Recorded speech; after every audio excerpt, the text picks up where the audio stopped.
reproduce or exist. Well, because of the blood, and that's the only reason why. And we were talking about that. That is a true sacrifice. Right. There's no way that he could have gotten anything back from that sacrifice. So that wasn't what that was about. Well, it was about the heart, but God was also setting a precedent about the blood. Yeah, without the shedding of It blood. was supposed to be the best of what they had, and he didn't give the best what he had. He only gave what he kept the best for himself and gave the other. It doesn't exactly say that. That's We assume that. That's what it says. Well, he lost because his countenance fell. God spoke to him before that even came down on him. It was like, Yeah. if you do right, will you Right. not be blessed? But why are you doing this in your thing? And sin's at the door, it's going to take you. Yep.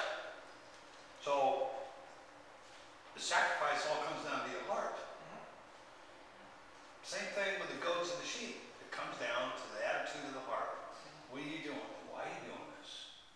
There's a sacrifice. There you go. Same thing happens here with fasting.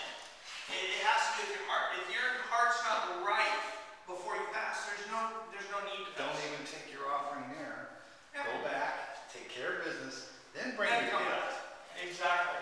And God had already taught in the case of Adam and Eve when they were expelled from the garden, and those fig leaf clothes that they made were not adequate. And God made them clothes by killing animals and the garments of skins. So the way you Yeah. get skins is to Kill the animal. but the animals aren't going to donate their skins.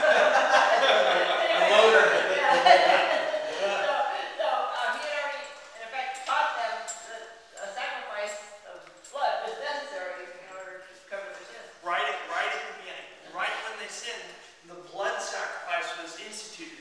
Most people really don't see that until it's instituted with the Levitical law.